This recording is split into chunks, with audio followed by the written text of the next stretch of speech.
Telangana film ఎగ్జిబిటర్ల సంఘం కీలక నిర్ణయం తీసుకుంది. సింగిల్ థియేటర్ల మనుగడ కోసం ఇకపై అద్దె ప్రాతిపదికన కాకుండా మల్టీప్లెక్స్ తరహాలోనే పర్సెంటేజీ విధానంలోనే సినిమాలను ప్రదర్శించాలని నిర్ణయించినట్లు ఫిల్మ్ ఛాంబర్ ఆఫ్ కామర్స్ ప్రకటించింది.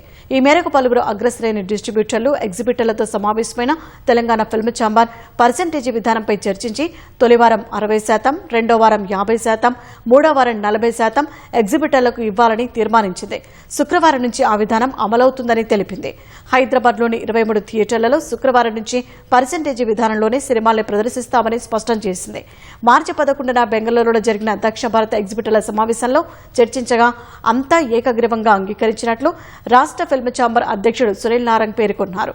తెలుగు రాష్ట్రాలు మినహా దేశంలోని అన్ని రాష్ట్రాల సింగిల్ స్క్రీన్లు పర్సెంటేజీ విధానాన్ని మాత్రమే అనుసరిస్తున్నాయని, డిస్ట్రిబ్యూటర్లు, నిర్మాతలు సహకరించి సింగిల్ స్క్రీన్ల మనుగడకు దోహదపడాలని కోరారు.